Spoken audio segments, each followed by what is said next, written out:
Good morning.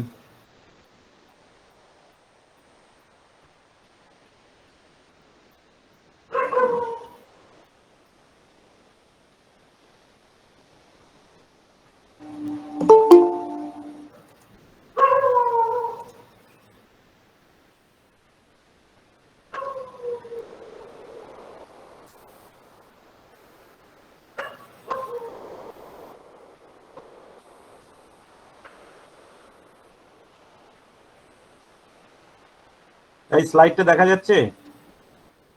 হ্যাঁ sir. Okay, so today we will sir start sir বন্ধ হয়ে গেল।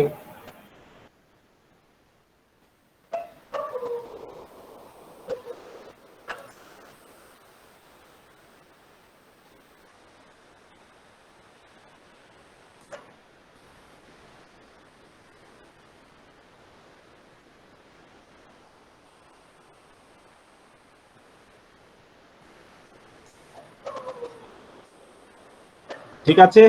হুম। So our topic of discussion is composite material or composites. Now this is a very important engineering materials used very extensively in different fields of engineering applications. So we'll study the basics of this type of materials.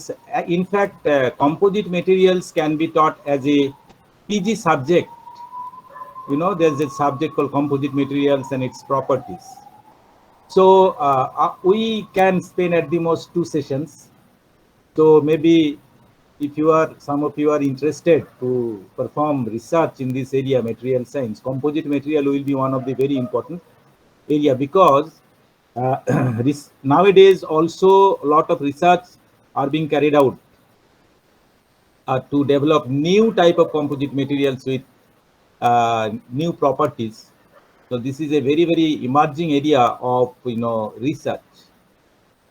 So we'll study the basics of composite materials here.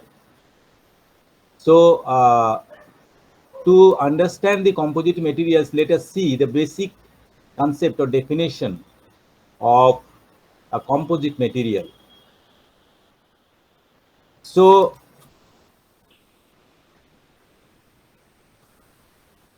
the composite material is a multi-phase material which is composed of 2 or more phases, which are called macro constituents or macrophases, that differ in shape and chemical composition, and which are insoluble. You know, this word is important, insoluble, in each other, such that a better combination of properties is realized for practical application. So here, when we are mixing 2 different materials, they will be insoluble and they will be intact so far as their properties are concerned. Here I should mention that if we consider alloy, then it is different, because 2 metals, when we are mixing, they actually form a solution, solid solution. So that is how it is different. Composite materials are different compared to your alloys. Now the application of composite materials, as I have already told you, wide applications. They have got a lot of applications in different field of industries. Can be aerospace industry, sporting goods industry, automotive industry, home appliance, to name a few. But there are other industries also.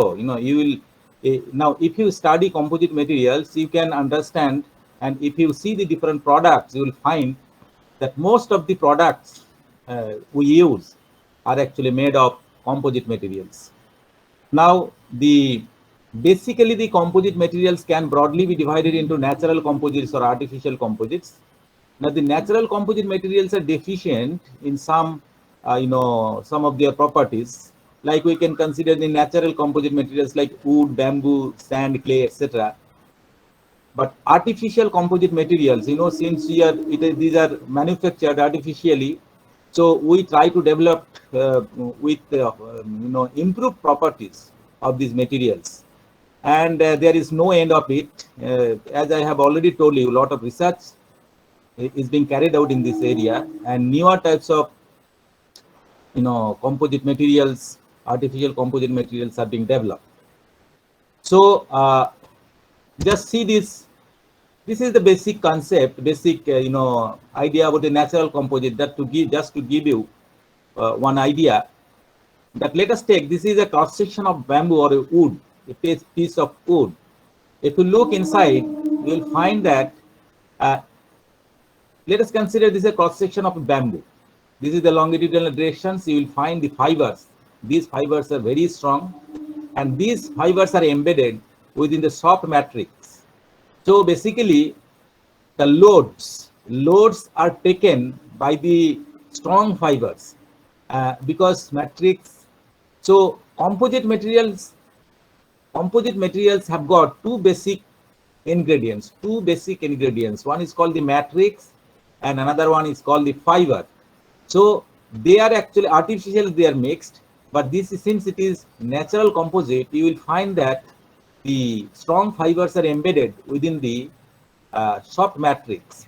So again, if you look at this, let us say that we are applying force in x direction and y direction. So obviously in the longitudinal directions or y directions, this piece of bamboo can sustain a very high load, tensile load or compressive load, whatever you can consider, because you see the fibers are oriented in the longitudinal direction.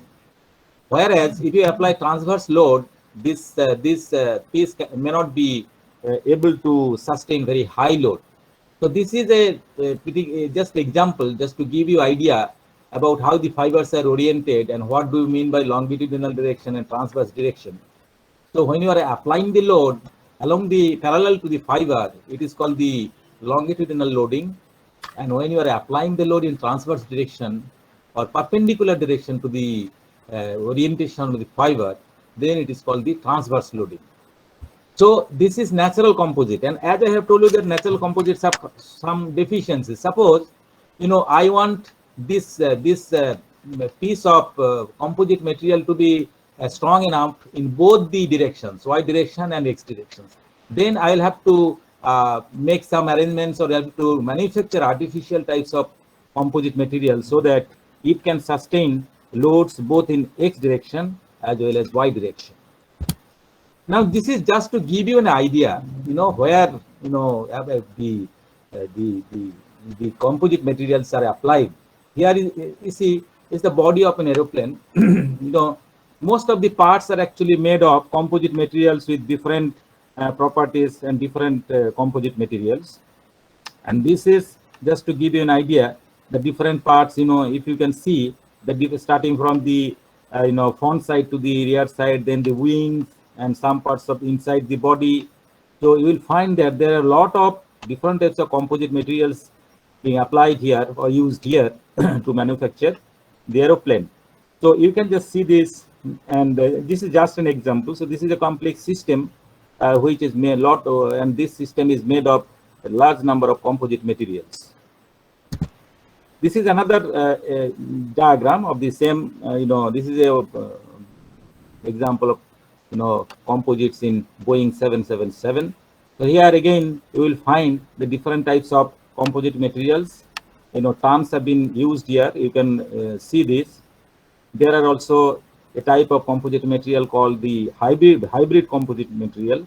We will come about the classifications of different composite materials and their properties also. So this is also another diagram, and you can find that in most of the parts are made of the composite materials. It is because since it is a complex system with a certain different types of property, and the materials of this system requires certain properties, like strength to weight ratio should be high. Strength to weight ratio, so weight should be minimum, because we try to minimize the weight by keeping the strength as much as high possible. So those types of ideas are taken into consideration, and that is why the composite materials are extensively used in this type of devices or products. Now, some of the general characteristics of composites, just to note down, you see, composite materials are superior to all other structural materials because you see, we extract the best properties from different materials and we try to mix those materials to get our, final product to fulfill our need. So these are the superior materials compared to all other materials. Then these are complex materials. Manufacturing of these materials requires some special type of technology. So these are complex materials. Principles of manufacturing have been borrowed from nature. So I have given the idea of a bamboo, where you have got the soft matrix and then you have got the strong fibers. So basically, that idea is taken into consideration to manufacture the composite materials. Matrix or base may consist of metals, alloys, polymers, ceramics, which is essentially binding and shaping components. So actually the matrix do not carry the load. They essentially binds the fibers which actually carry the load. So matrix can be alloys, it can be metals also, soft metals, alloys, polymers, ceramics. So this can be sometimes matrix, and we mix a very high strength fiber with these matrix materials. Then composites can be made in the form of multi-matrix, multi-layered also. We'll see. You might have seen definitely this plywood. So they are multi-layered, and the fibers are oriented in perpendicular directions. So both x and y directions we can apply the load, and they can they are strong in both x and y direction. So plywood is a very good example of multi-layered composite materials. Properties of composite materials depend on properties of components and strength of bond between them. So far as properties and strength is concerned, we'll see how, technically we can see about their properties and strengths, how these strengths are affected by the strength of composite, the fibers and the matrix. So there's a difference between the composite material and alloys. So composites, as we have already seen, phases are insoluble in the mixture. They retain their own properties. Phases differ in shape, composition, and properties significantly. They form heterogeneous mixture. Phases retain their original properties in the mixture. More number of phases can be mixed as per the requirement and proportion of phases in the mixture. So not only just just two phase matrix and fiber, but this the fibers can be of different types. More than two fibers can be added to improve the property. So then that will be multi-phase composite material. So in case of alloy, what happens? The phases are completely or partially soluble.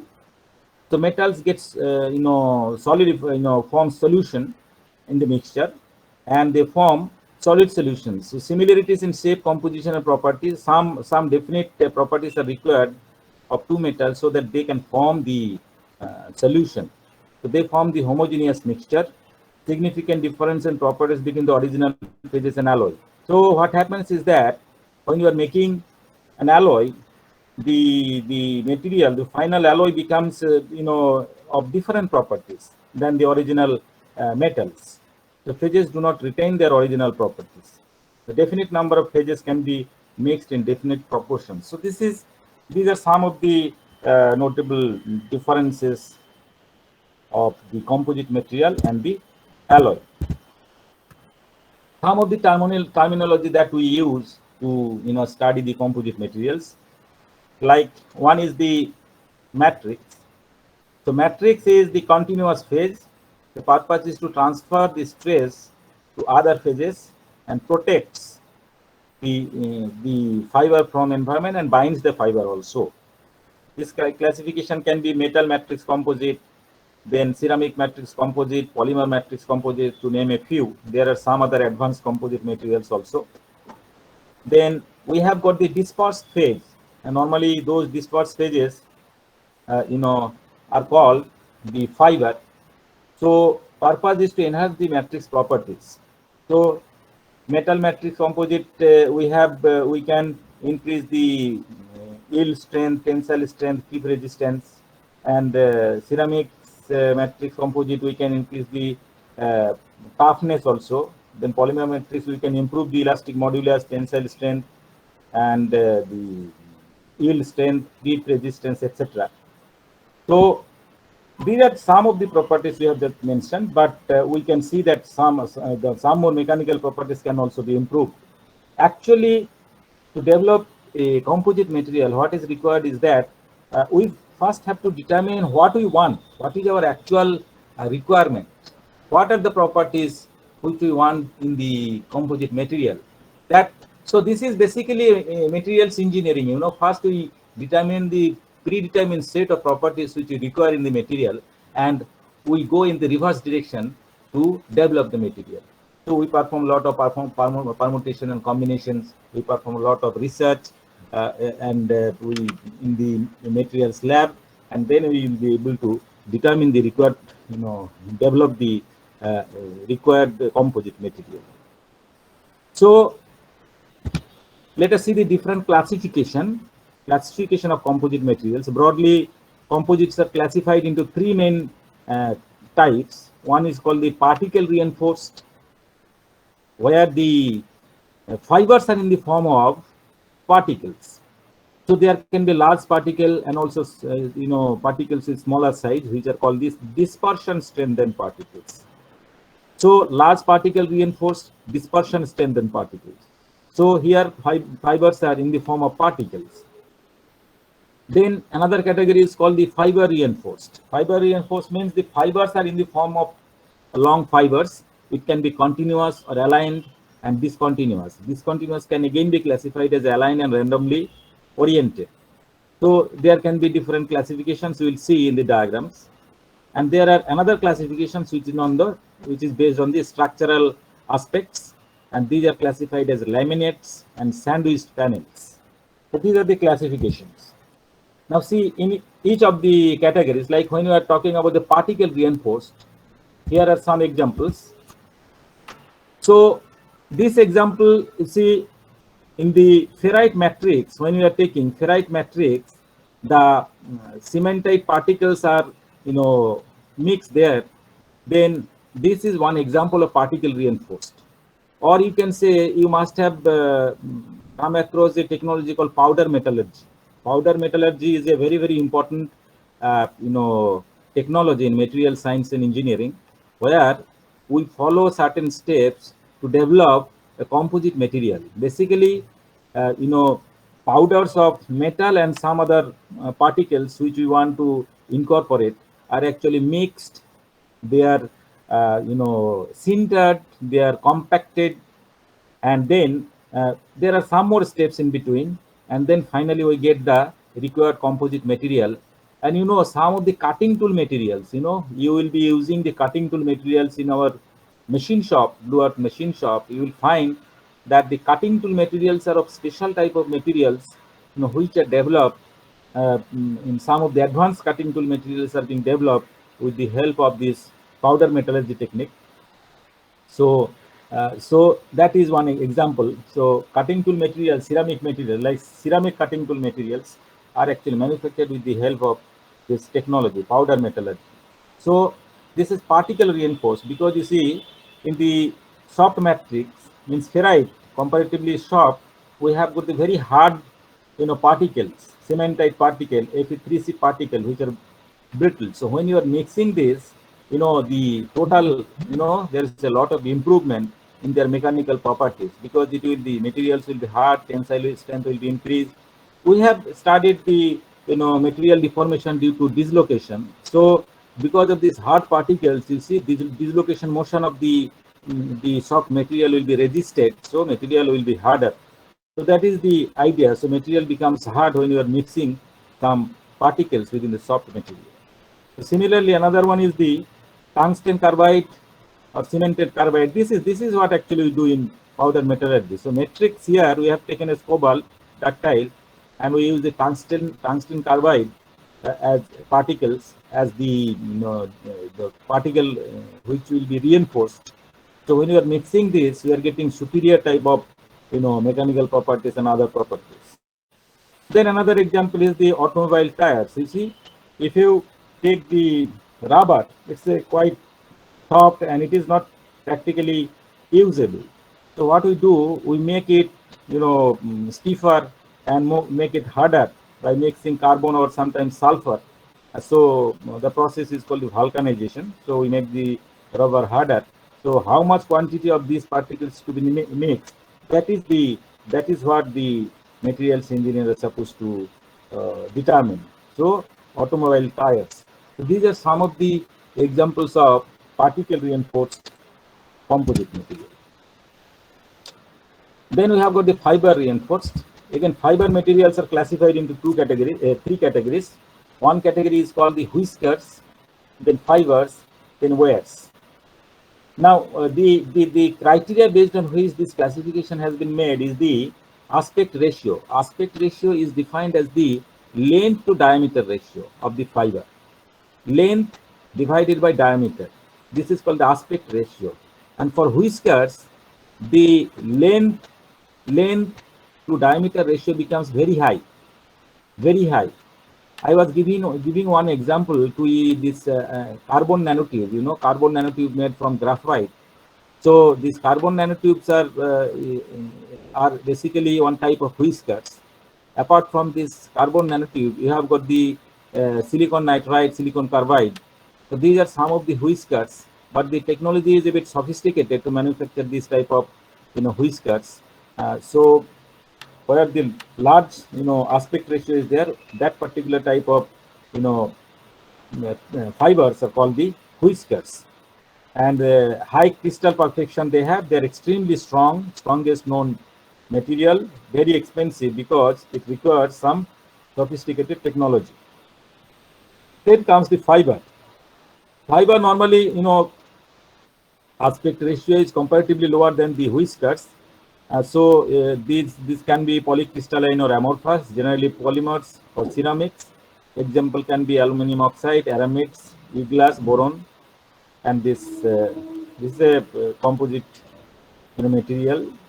So these types of these fibers, they have got the comparatively medium level of value of this aspect ratio. So we'll see some examples. Then wears have got comparatively smaller, much smaller aspect ratio. It can be metal wears, then metal wears like of steel, then molybdenum, then tungsten.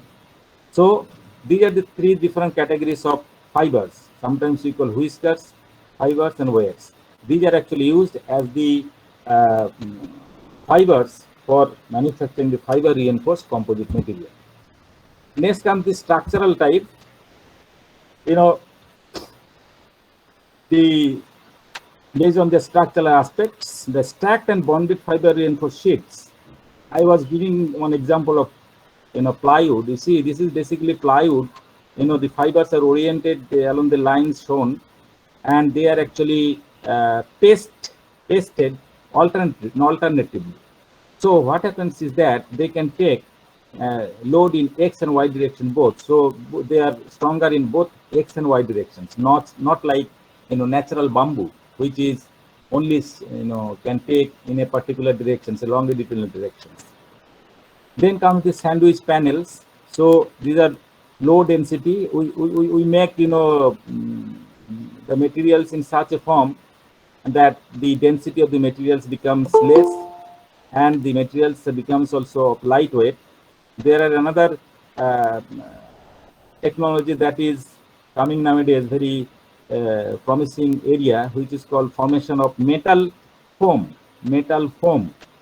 So these are the areas which are being, where research is being carried out to develop newer types of composite materials. And these metal foams have got lot potential in application of automobile industries. Now,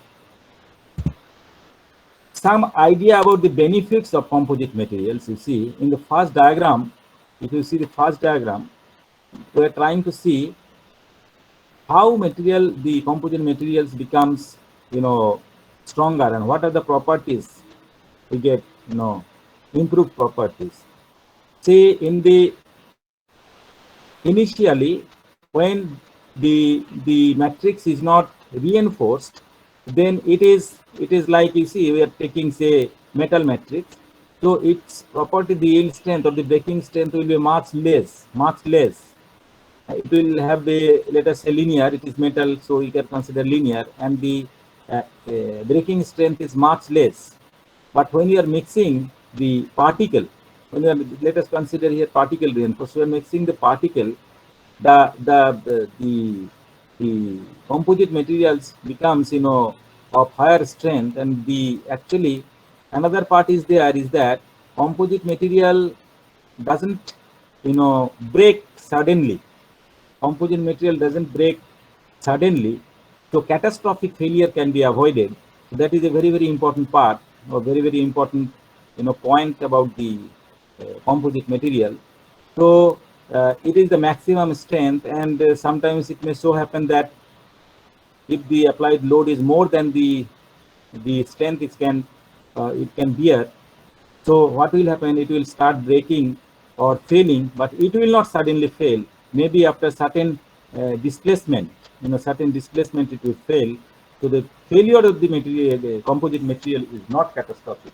So this is just to give an idea how the properties get improved in case of composite material.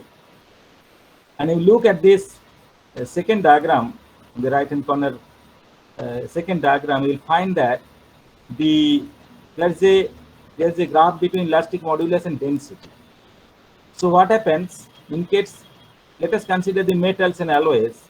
They have got this region where your density is also high and elastic modulus is also high, and but the suppose we require the strength to weight ratio is a very, very important parameter or the property we require for aviation industries or for making the aeroplanes. So in that says we cannot use the whole body as the metal, because it will be too heavier. It will be too heavier. So we want to reduce the density, or in other way, we want to reduce the weight of the material, keeping the property same. So what we'll have to do, we'll have to perform this. We have to reduce this. We'll have to come in this direction. So density will be lower, but the strength will be the same. So we can use the polymer matrix composites, where strength will the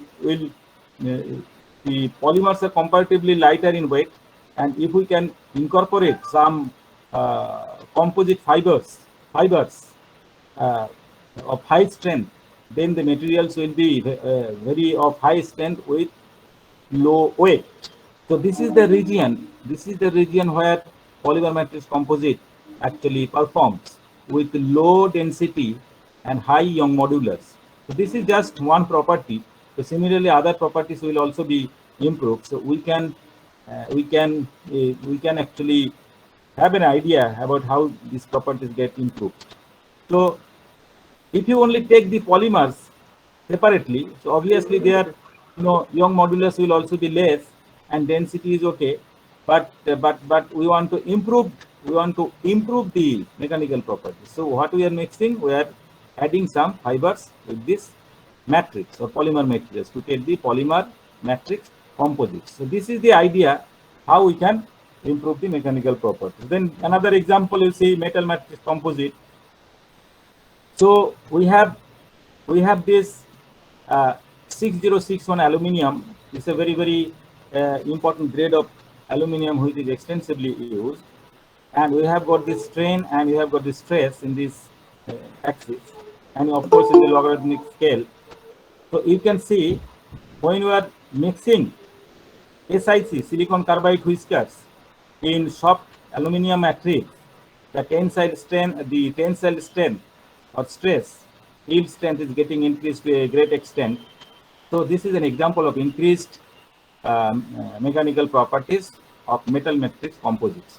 So this is just to give you an idea about how we can get benefits from the composite material.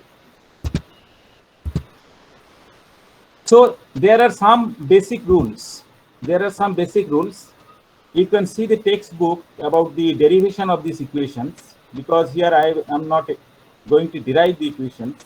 So these derivations are there in your textbook. Any material science engineering book you see, there are derivations.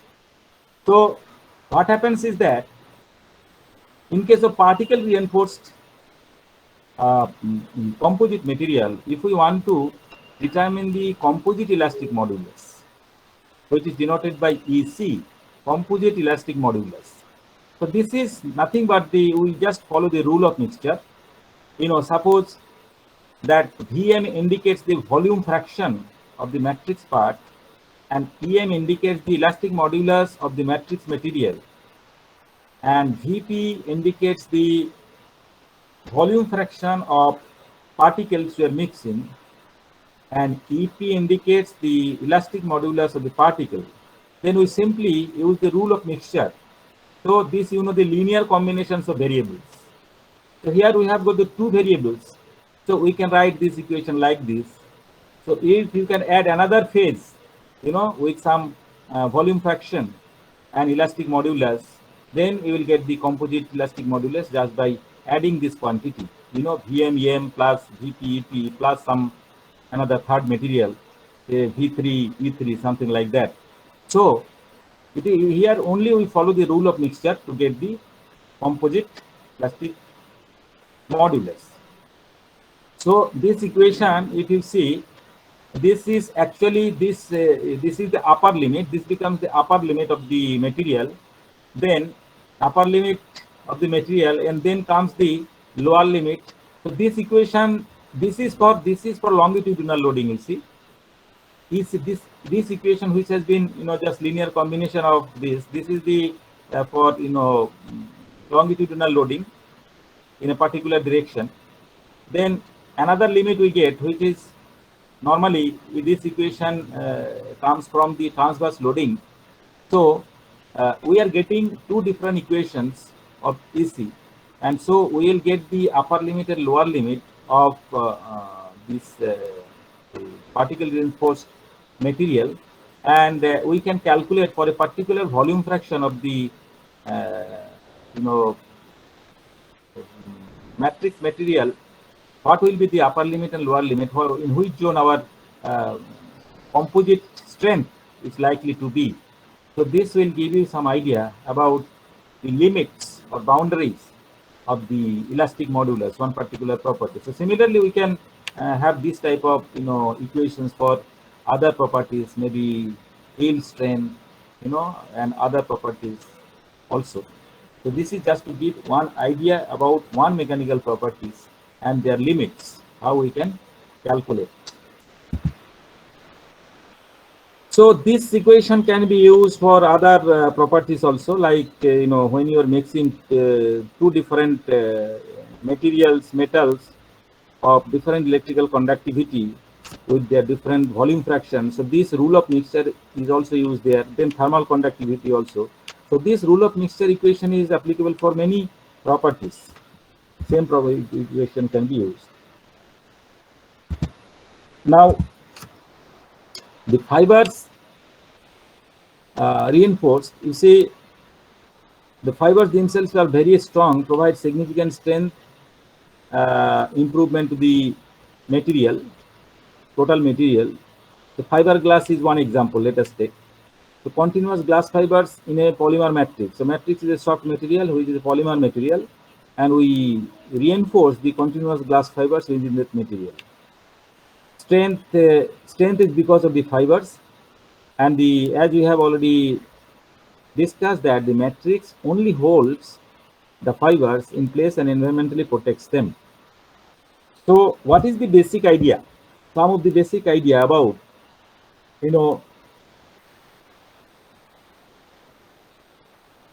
loading and how the load or the stress is transferred from matrix to fiber, because fiber takes the final load So this is one idea, and some of the parameters which are required, like here we have mentioned the critical length of the fiber.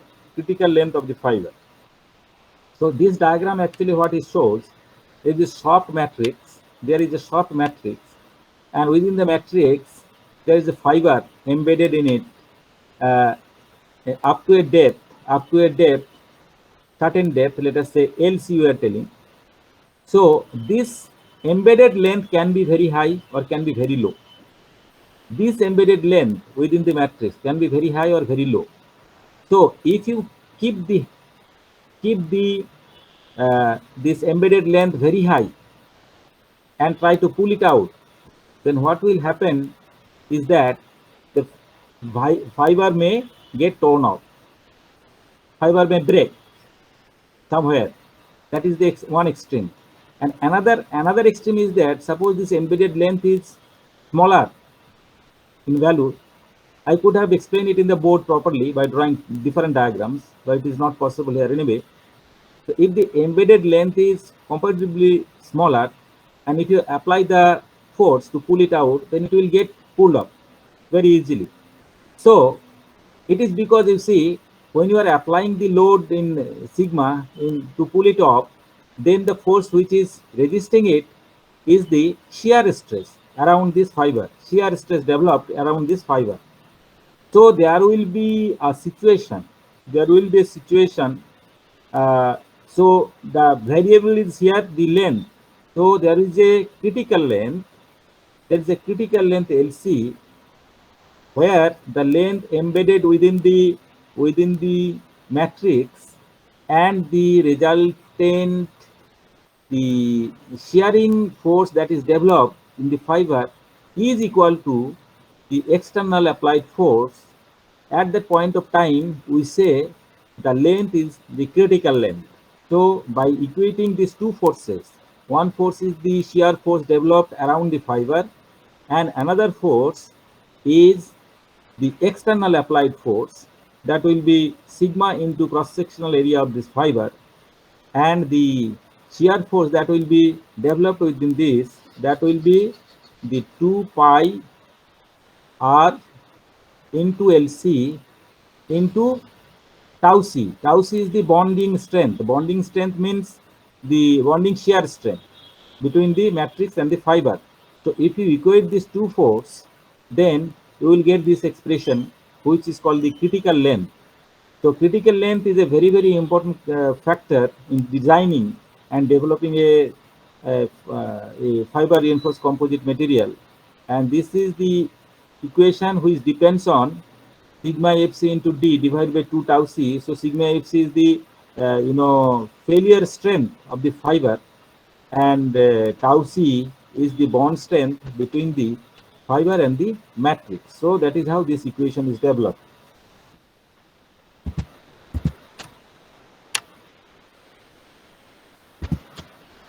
So composite, we are discussing about the fiber reinforced. Now critical fiber length LC for effective stiffening and strengthening. Normally what happens, these are some thumb rules. Normally fiber length should be greater than 15 times of this critical length, sigma f. This expression I am not sigma fd divided by tau c. So this is a thumb rule. Normally if fiber length is greater than this, then we say that the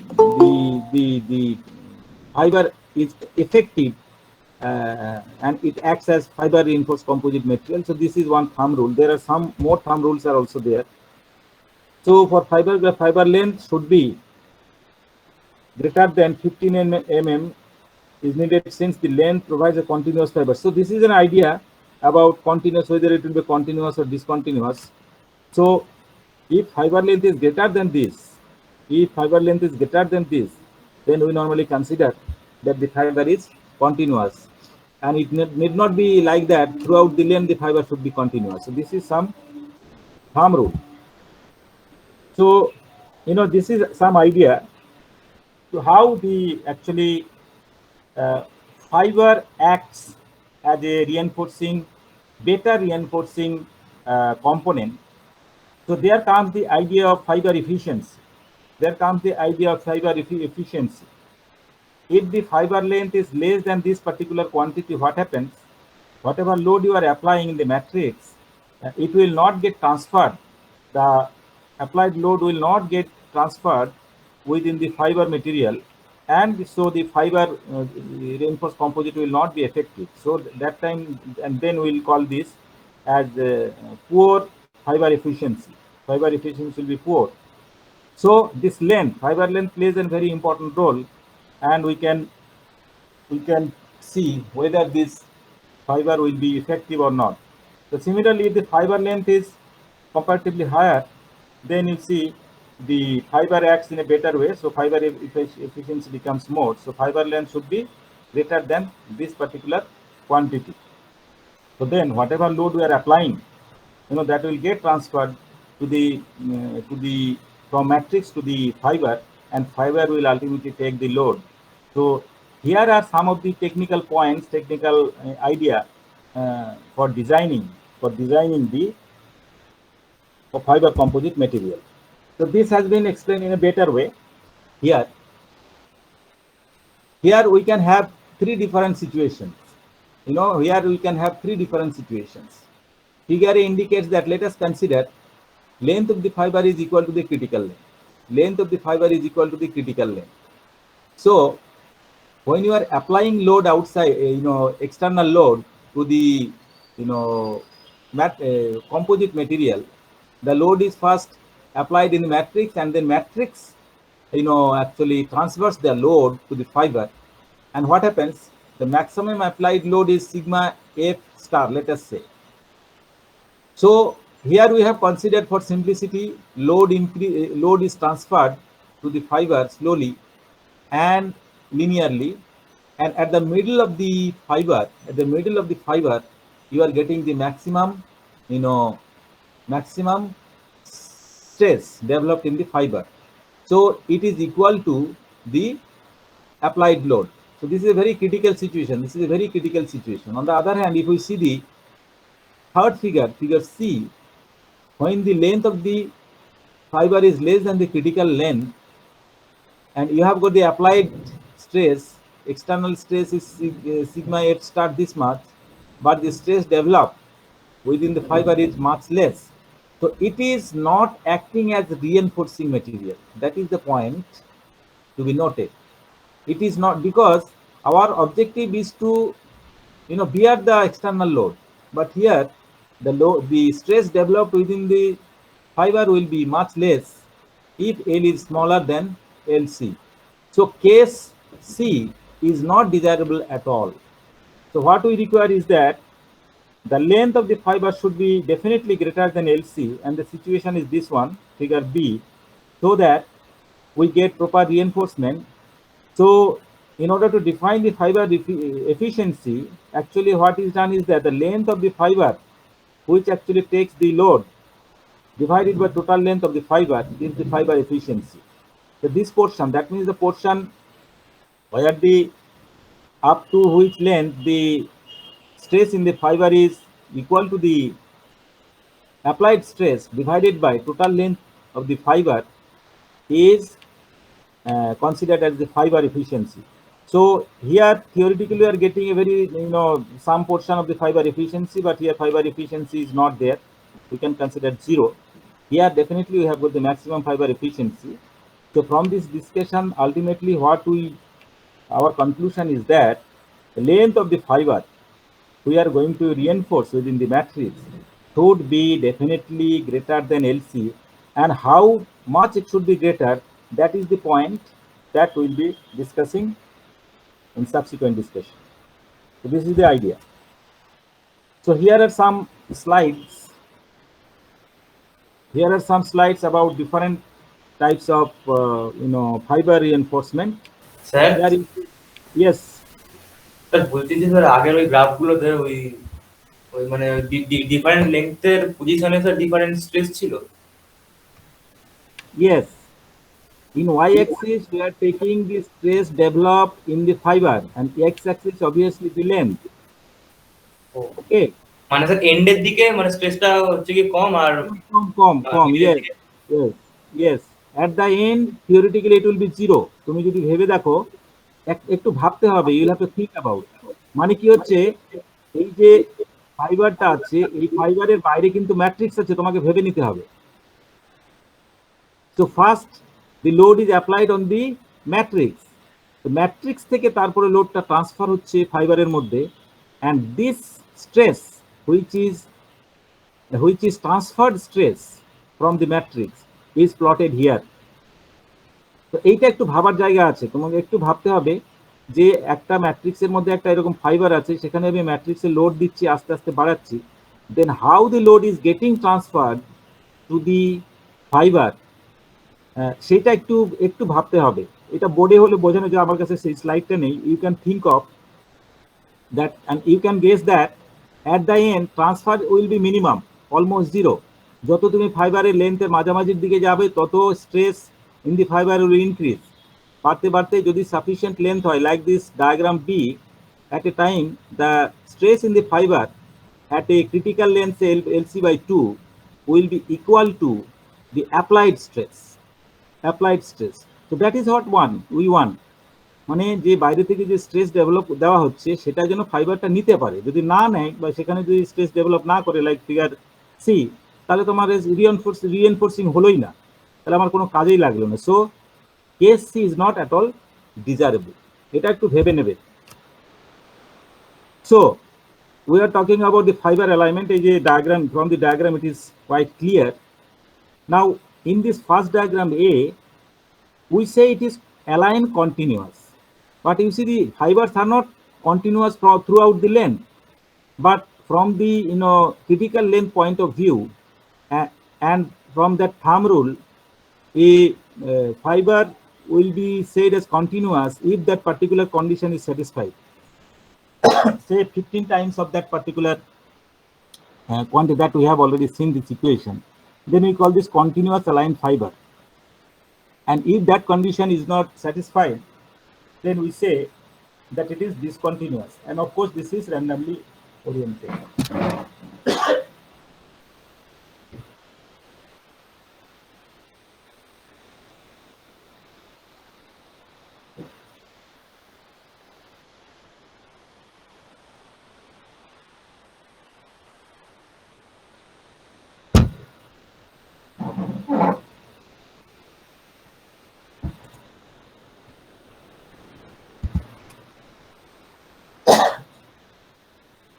So